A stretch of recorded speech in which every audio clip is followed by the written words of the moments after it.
রাধে রাধে বন্ধুরা, সবাই কেমন আছেন বলুন। অনেক দিন পর আমি আবার ভিডিও করছি, অনেক কারণ। আর গরম, প্রচণ্ড গরম, সব কিছু মিলিয়ে ভিডিও করা হয় না অনেক দিন। তো আজকে জানি না কেন প্রচণ্ড মনে হচ্ছে না একটু ভিডিও করা উচিত। আর অনেক দিন আপনাদের সাথে কোনো দেখা সাক্ষাৎ হয় না। আর এই যে সময়টা এখন বাজে হচ্ছে, দাঁড়ান দেখে নিন, এখন বাজে হচ্ছে 9টা 5। তো ছেলে মেয়ে স্কুলে যাবে, আজকে সোমবার, প্রচণ্ড ব্যস্ত, প্রচণ্ড। তার মধ্যেও মনে হলো যে না একটু ভিডিও করি, খুব কেমন লাগছে, অনেকদিন করি না। তো সকালবেলা ভাত হয়ে গেছে, আর তোমার হচ্ছে কি বলে পটল ভাজা করেছি, আলু ভাজা বসিয়েছি, আর ওদের টিফিনে দেখবো হচ্ছে পাস্তা আজকে।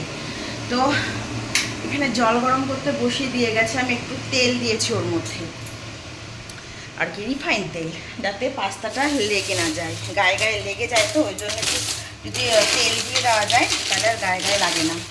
পাস্তাটা কোথায় রাখলাম রে বাবা, আগের দিন চাউমিন দিয়েছি, আজকে চাউমিন দিলে হবে না, এক জিনিস রোজ রোজ ভালো লাগে না, একটু ঘুরিয়ে ফিরিয়ে দিলে তাহলে ওরাও একটু আনন্দ পায়। তো এখন পাস্তাটা আমি সেদ্ধ করতে বসাবো, এইখানে নেই, আবার আমাকে উপরে যেতে হবে। আমি এই ওপর নিচ করে করে একদম শেষ হয়ে যাচ্ছে। আর একটা এরকম ওড়না নিয়েছি, কারণ প্রচণ্ড গরম, তো খুব ঘাম হচ্ছে। এমনি সময় গামছা টামছা নিই, কিন্তু এখন যদি এই ভিডিও করছি গামছার গলায় দিয়ে আমি ভিডিও করি, তাহলে ওই পার থেকে আমাকে যে কি কমেন্ট করবে, কত কিছু আমাকে বলবে, সেই ভয়ে আমি এই সুতির, যেহেতু এটা গাটা মুখটুক মোছাও যাবে, ওই জন্য নিয়েছি। পাস্তাটা এখানে এই বালতির মধ্যে রেখেছি, আসলে সব কিছু ওইখানে রাখাটা সম্ভব হয় না। এই যে পাস্তা, তো ছেলে মেয়ে তো পড়তে গেছে, আজকে দুজনেরই পড়া ছিল সকালবেলা, ওই জন্য ওর বাবা আনতে গেছে। তো চট করে আমি পাস্তাটাকে সেদ্ধ বসিয়ে দিই, আর এইদিকে হচ্ছে কড়াইতে আলু ভাজা বসিয়েছি, আর এই যে এটা হচ্ছে পটল ভাজা হয়ে গেছে। পটল ভাজা মানে খেতে খুব ভালোবাসে, আলু ভাজাও খুব ভালোবাসে। তো দুজনের জন্য আর কি করা, যেগুলো ছেলে মেয়ে ভালোবাসে সেগুলো তো করতে হবে, আমাদের তো যে কোনো একটা দিয়ে চলে যায়। আর যেহেতু সত্যি কথা বলতে এখন গরম, তো খাওয়া দাওয়াটা একটু সিম্পলের মধ্যে করলেই ভালো হয়। তো চলুন, পাস্তা দিয়ে দিয়েছি, সেদ্ধ হোক। চন্দ্রমুখী আলু না, এইভাবে ভাজতে গেলে এরকম ভেঙে ভেঙে যায়। আমি ডুমো ডুমো করে কাটি, তো যেহেতু চাউমিনে মানে সরি পাস্তায় দেবো, যার জন্য একটুখানি এরকম করে কেটে যাও। সে ডুমো ডুমো করে দিলেও হতো, অসুবিধা ছিল না, কিন্তু ওই যে কেটে ফেলেছি। এখানে পাস্তাটা সেদ্ধ হচ্ছে, একটু নাড়িয়ে না দিলে না গায়ে গায়ে লেগে যায়, ওই জন্য নাড়িয়ে দিচ্ছি। চিমনির আওয়াজে হয়তো আপনাদের একটু শুনতে অসুবিধা হচ্ছে, প্রচণ্ড মানে শব্দ করে চিমনিটা। মানে আমি নিজে, অন্য যদি পাশ থেকে কেউ কিছু আমাকে বলে, তো আমি সত্যি কথা বলতে অর্ধেক কথা শুনতেই পাই না। এখানে মাছটা জলে দিয়ে রেখেছি, এটা হচ্ছে ফলই মাছ, কালকে নিয়ে এসছে, টাটকা পুরো একদম জ্যান্ত ফলই মাছ। আপনারা খান কিনা জানি না।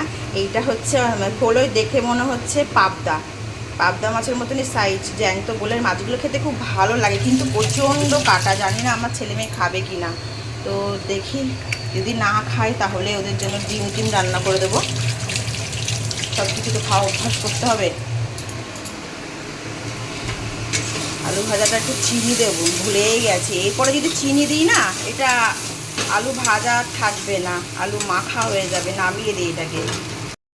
কি হয়েছে, কি করে লাগলো, কি করে লাগলো, কোথায় দেখি, হাতে কোথায় লেগেছে, এসছে মহারানী আর মহারাজা, ওই যে পিছনে মহারাজা যে যাচ্ছে উপরে।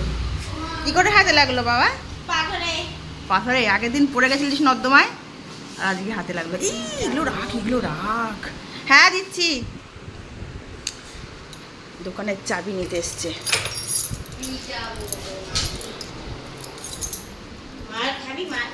ছাড়া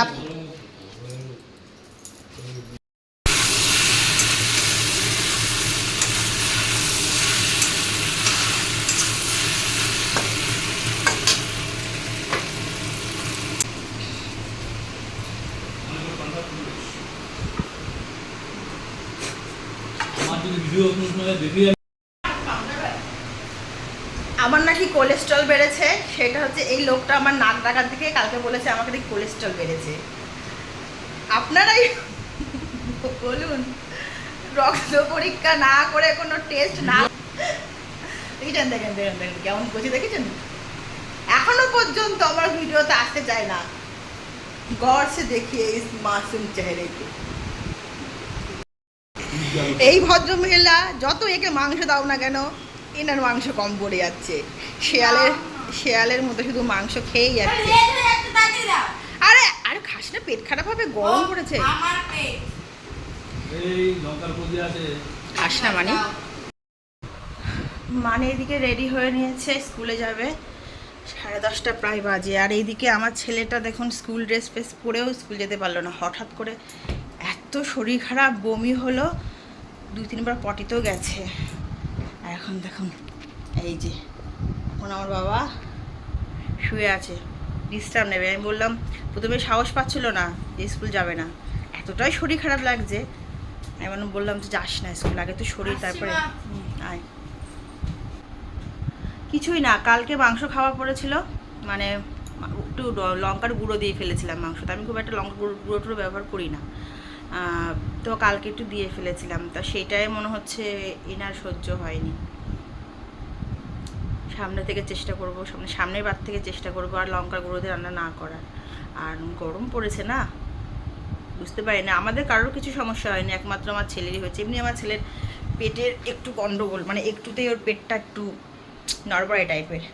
তো সব কাজগুলো একে একে গোছাতে হবে। তার মধ্যে সব থেকে বড় কাজ হচ্ছে এই যে সোফার ওপরে দেখছেন এই জঙ্গলটা করা, জামা কাপড়ের এরকম হয়ে থাকে সোফার ওপর, আবার আলনাতে।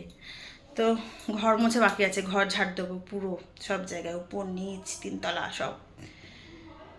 যাই, সময় নষ্ট করে লাভ নেই। ওইদিকে কিছুটা কাজ রান্নাঘরে এগিয়ে এসেছি, আর এখন ঘর ঝাড় দিয়ে ঘর মুছবো। চলুন, মানে স্কুলে বেরিয়ে গেছে, ব্যাস আর কি চিন্তা। ঘর ঝাড় দেওয়া, ঘর মোছার আগে ভাবলাম সোফার ওপর যে জামা কাপড়গুলোর পাহাড় হয়ে আছে সেগুলো আগে গুছিয়ে নেওয়া যাক। তো যেহেতু দরজা খুললেই আগে সোফাটা সামনেই পড়ে, আর এত জামা কাপড় ওর মধ্যে দেখতে একদমই ভালো লাগে না যদি হঠাৎ করে কেউ চলে আসে। তো ওই জন্য আমি আগে ভাবলাম যে জামা কাপড়গুলো গুছিয়ে নিয়ে তারপরে ঘর ঝাড় দেবো, ঘর মুছবো। ওই জন্য আগে জামা কাপড়গুলো গুছিয়ে নিচ্ছি। তো অনেকগুলোই জামা কাপড় সোফায় ছিল, কিছু আলনাতেও ছিল। তো গুছিয়ে নিয়ে এবার চলে আসলাম ঘর মুছতে। তার আগে ঘর আমি ঝাড় দিয়ে দিয়েছি। তো বিগত কয়েক মাস ধরে লাঠি দিয়েই ঘর মুছছিলাম, তো 2-4 দিন ধরে এখন এইভাবেই ন্যাতা দিয়ে ঘর মুছছি। তো ঘরটর মুছে ঝাড় দিয়ে বড্ড কষ্ট হয়ে গেছে, ঘেমে পুরো স্নান হয়ে গেছে আমি। তো ভাবলাম একটু লেবু জল খাই, তো বরফ দিয়ে একটু লেবু জল করে খাবো।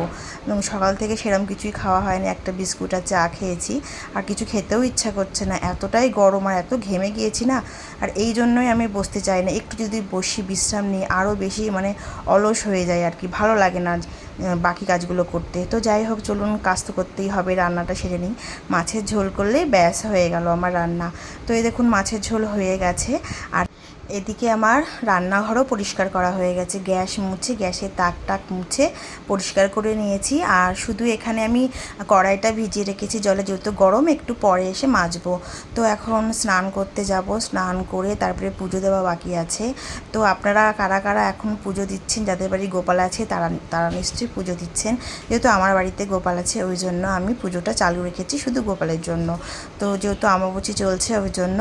আর এখানে এখন ঠাকুর ঘরে এসে গোপালকে স্নান করাবো বলে একটু চন্দন বেটে নিচ্ছি। তো গোপালকে স্নান করানোর আগে আমি তো চন্দন বাটা দিয়ে গায়ে মাখিয়ে তারপরে স্নান করাই।